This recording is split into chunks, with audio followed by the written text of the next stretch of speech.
નમસ્કાર મિત્રો, હું છું આશુતોષ શુક્લ. અપરાધના આજના એપિસોડમાં શરૂઆત કરીશું લોહિયાળ બર્થડે પાર્ટીની વારદાતથી. કેમ એક રિક્ષા ચાલકનો મિત્ર બન્યો કાળ, ઈંટોના ઘા, તળાવમાં લાશ અને નેત્રમની બાજ નજર. જુઓ કણભા મર્ડર મિસ્ટ્રીનો ઇનસાઇડ રિપોર્ટ.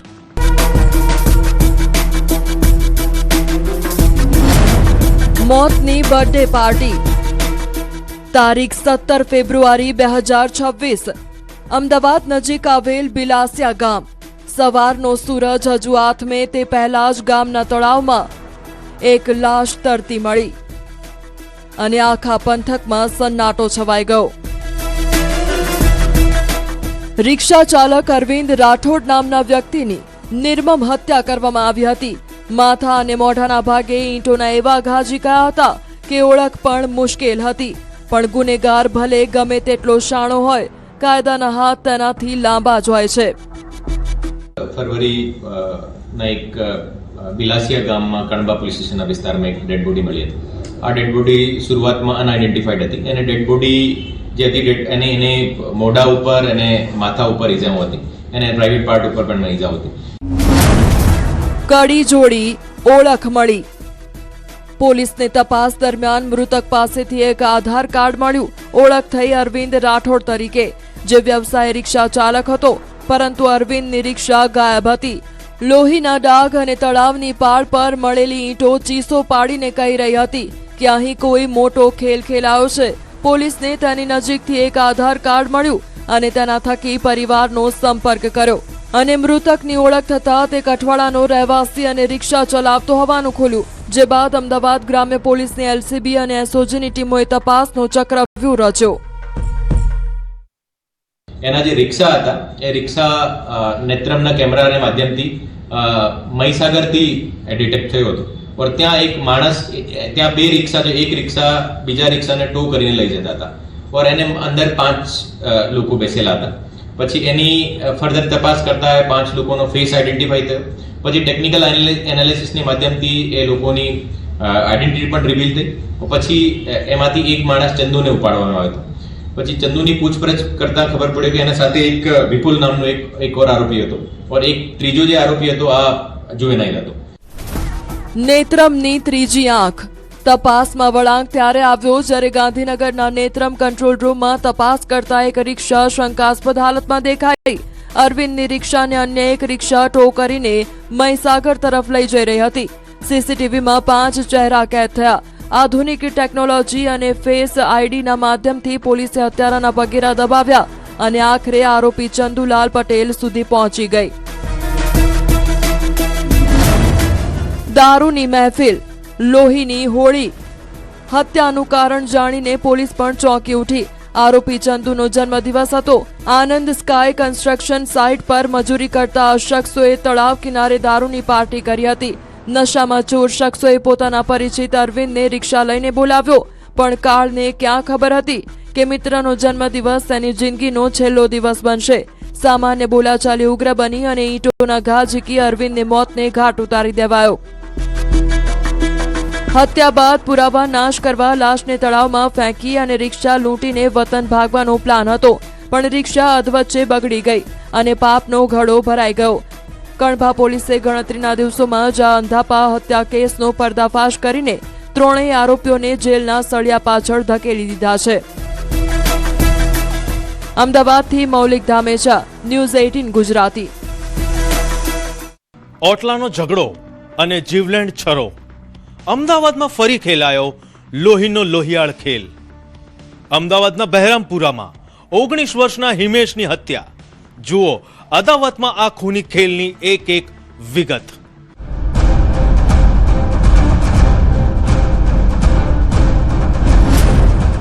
સીસીટીવીમાં કેદ કાળ. સીસીટીવીમાં દેખાતા આ દ્રશ્યો કોઈ ફિલ્મના નથી, પણ અમદાવાદના બહેરામપુરામાં ખેલાયેલા લોહીલુહાણ ખેલના છે. રાતના અંધારામાં છરો લઈને દોડતા આ હેવાનોએ કાયદો અને વ્યવસ્થાના લીરે લીરા ઉડાવી દીધા છે. શનિવારની એક કાળી સાંજે 19 વર્ષના હિમેશ પરમાર નામના યુવકની જાહેરમાં હત્યા કરી દીધી. અમદાવાદમાં છેલ્લા 12 દિવસમાં આ 5મી હત્યા છે. સરખેજથી શરૂ થયેલો મોતનો સિલસિલો હવે બહેરામપુરા સુધી પહોંચ્યો છે.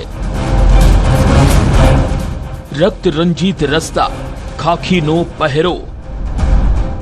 ઘટના સ્થળે પડેલું આ ટુ વ્હીલર અને આસપાસ વહેલું લોહી ચીસો પાડીને કહી રહ્યું છે કે અહીં કેટલી ક્રૂરતા આચરવામાં આવી છે. 21 ફેબ્રુઆરીની એ રાત્રે હિમેશ જ્યારે હીરા લક્ષ્મી ફ્લેટ પાસેથી પસાર થતો હતો ત્યારે જ તેને આંતરી લેવાયો. ગુનાની ગંભીરતા જોઈ ક્રાઇમ બ્રાન્ચની ટીમો હરકતમાં આવી અને ટેકનિકલ સોર્સના આધારે હત્યારાઓના સગડ મેળવ્યા. તારીખ 21/2/2026ના રોજ હીરાલક્ષ્મી ફ્લેટ સામે બહેરામપુરા ખાતે એક હિમેશ દિનેશભાઈ પરમાર નામના 19 વર્ષીય યુવકની જાહેરમાં કેટલાક અજાણ્યા માણસો દ્વારા હત્યા કરી દેવામાં આવી. ગુનાની ગંભીરતાને ધ્યાને રાખી અને ક્રાઇમ બ્રાન્ચ દ્વારા તાત્કાલિક અલગ અલગ ટીમો બનાવી આ ગુનામાં કોણ કોણ સંડોવાયેલા છે તેમને શોધી અને પકડી પાડવા માટે પોતાના હ્યુમન રિસોર્સિસ અને ટેકનિકલ સોર્સને કામે લગાડવામાં આવેલ.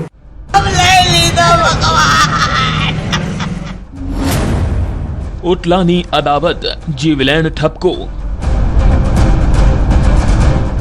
અમદાવાદની એલજી હોસ્પિટલ બહાર સ્વજનોનો આ આક્રંદ પથ્થર દિલના માણસને પણ હચમચાવી દે તેવો છે. આ હત્યા પાછળનું કારણ જાણીને તમે પણ ચોંકી જશો. માત્ર ચાલીના ઓટલા પર બેસવા જેવી નજીવી બાબતની અદાવતમાં એક યુવાનનો ભોગ લેવાયો.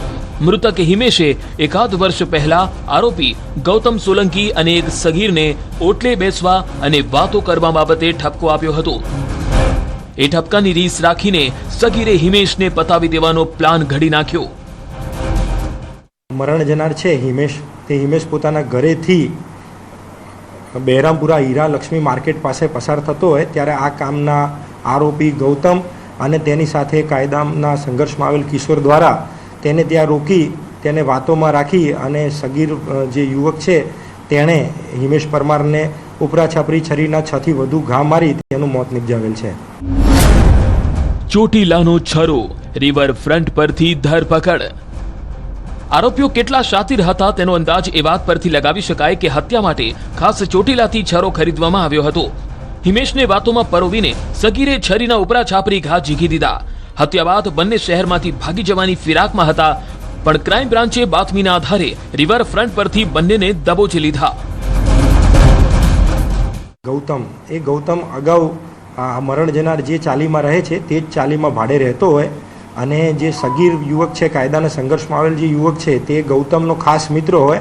તે અવારનવાર તેના ઘરે ગૌતમને મળવા જતો હતો. આ દરમિયાન તેમને મરણ જનાર હિમેશ સાથે સામાન્ય બોલાચાલી થયેલી હતી, જેની અદાવત રાખી અને ગૌતમ પરમાર તથા કાયદાના સંઘર્ષમાં આવેલ કિશોરે આ બનાવને અંજામ આપેલ છે. પોલીસની ત્વરિત કામગીરીથી આરોપીઓ જેલના સળિયા પાછળ તો પહોંચ્યા છે, પણ સવાલ એ છે કે નજીવી બાબતોમાં માનવી આટલો હિંસક કેમ બની રહ્યો છે? શું અમદાવાદમાં કાયદાનો ડર ઓગળી રહ્યો છે? અમદાવાદથી ઋત્વિજ સોની, ન્યૂઝ 18 ગુજરાતી. હની ટ્રેપના હાઈવે પર કરોડોની ખંડણી. સુરેન્દ્રનગરમાં રૂપની રાણીએ બિછાવી માયાજાળ. સાણંદના દલાલનું હથિયારના જોરે અપહરણ અને 1 કરોડનો સોદો. જુઓ ખાખીની બાજ નજરે કેવી રીતે તોડ્યું આ હની ટ્રેપનું જાળ.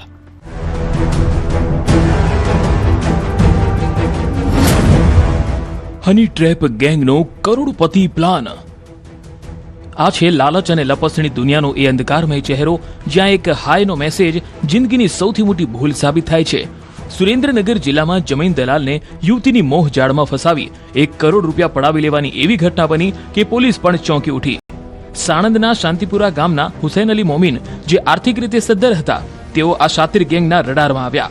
આસિફ ખાન મલેક નામના શખ્સે હુસૈન અલીની મિલકત જોઈને તેમને લૂંટવાનો એવો માસ્ટર પ્લાન બનાવ્યો જેમાં યુવતીની એન્ટ્રી કરાવી હની ટ્રેપની જાળ બિછાવવામાં આવી. પ્લાન મુજબ ભાવના ઉર્ફે અંજલિ ચાવડા નામની મહિલાએ હુસૈન અલીને હાય હેલોનો મેસેજ કરી પોતાના મોહપાશમાં જકડ્યા. જમીનના બહાને અંજલિએ તેમને સુરેન્દ્રનગર બોલાવ્યા અને એક મકાનના ઉપરના માળે રૂમમાં લઈ ગઈ. હજુ તો હુસૈન અલી કંઈ સમજે તે પહેલા જ રૂમમાં હથિયારો સાથે તોસીફ ખાન ઉર્ફે લાલો અકબર ખાન મલેક, સાહિલ ખાન સરદાર ખાન મલેક, આસિફ ખાન અરબાઝ ખાન, હયાત ખાન મલેક નામના વ્યક્તિઓ ત્રાટક્યા અને અમારી છોકરી સાથે ખરાબ કામ કરે છે તેમ કહી હથિયારો બતાવ્યા, વિડીયો ઉતાર્યો અને શરૂ થયો અસલી ત્રાસ. નહીં તો આને જાનથી મારવા માટે આના ઉપર પિસ્તલ પણ આની કનપટ્ટી પર એ લોકો મૂક્યો અને પછી એ પોતાના ફેમિલી અને બીજા લોકો સાથે સંપર્ક કરીને અને 1 કરોડ રૂપિયા મંગાવીને અને આને આપ્યા અને પછી એ લોકો મૂક્યા. પછી ફરિયાદી ડરીને અને વહી ગયો હતો. પછી ફરિયાદી દ્વારા અને વાયા મીડિયા પોલીસને આ વસ્તુની ખબર પડી અને ખબર પડ્યા પછી આ બધી જે તમામ વસ્તુ હતી આ ઉપર કાર્યવાહી શરૂ થઈ અને અત્યારે પોલીસ દ્વારા 4 આરોપીઓને પકડી પાડેલ છે અને ટોટલ લગભગ 72 લાખની આસપાસનો મુદ્દા માલ રિકવર થઈ ગયો છે. અને રણની વચ્ચે મોતનો ડર અને 1 કરોડની ડીલ. હથિયારધારી શખ્સો હુસૈન અલીનું અપહરણ કરી તેમને લિટલ રણ ઓફ કચ્છમાં લઈ ગયા. પિસ્તોલ કનપટ્ટી પર મૂકીને 2 કરોડની માગણી કરી, પણ અંતે 1 કરોડમાં સોદો નક્કી થયો. ડરેલા પિતાએ પુત્ર પાસે જમીનના સોદાનું બહાનું કાઢી 1 કરોડ મંગાવ્યા. માલવણ વિરમગામ હાઈવે પર પુત્ર પાસેથી 1 કરોડનો થેલો લઈને આ ગેંગ હુસૈન અલીને અવાવરૂ જગ્યાએ છોડીને ફરાર થઈ ગઈ. ફરિયાદીએ હિંમત દાખવી અને સુરેન્દ્રનગર સિટી બી ડિવિઝન પોલીસમાં ફરિયાદ નોંધાવી. એસપી પ્રેમસુખ ડેલુના માર્ગદર્શન હેઠળ પોલીસે ટેકનિકલ સર્વેલન્સ અને હ્યુમન ઇન્ટેલિજન્સની મદદથી હની ટ્રેપ ગેંગના 4 સભ્યો ભાવનાબેન ઉર્ફે અંજલિ દશરથભાઈ ચાવડા, તોસીફ ખાન ઉર્ફે લાલો અકબર ખાન મલેક, સાહિલ ખાન સરદાર ખાન મલેક, આસિફ ખાન નામના વ્યક્તિઓને દબોચી લેવામાં આવ્યા. તેમની પાસેથી પ્લાસ્ટિકના બોક્સમાં ભરેલા રોકડા રૂપિયા, પિસ્તોલ, જીવતા કારતૂસ અને એક કાર સહિત કુલ 72.50 લાખનો મુદ્દામાલ જપ્ત કરાયો છે.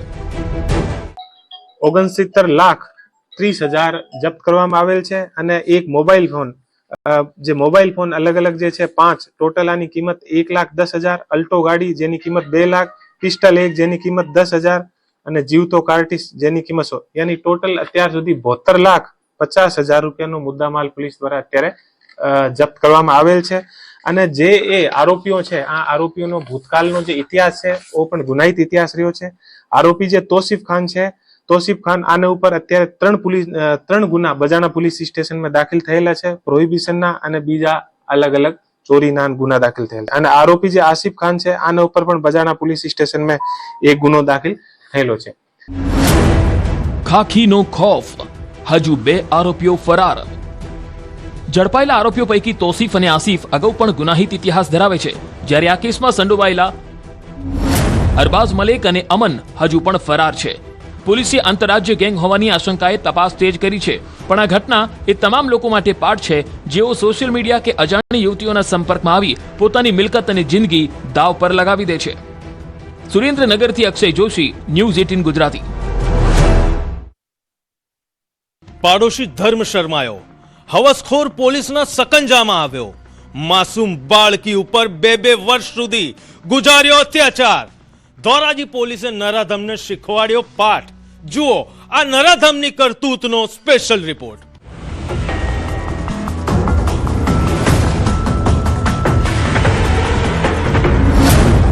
પાડોશમાં પાંગરેલી પાશવી હવસ.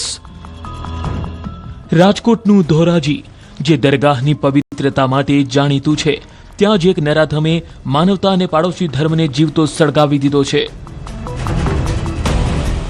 હનીફ નિયાઝુભાઈ ફકીર નામના આ શખ્સે જે કૃત્ય કર્યું છે તે સાંભળીને કોઈ પણ પિતા કે ભાઈની મુઠ્ઠીઓ વળાઈ જાય.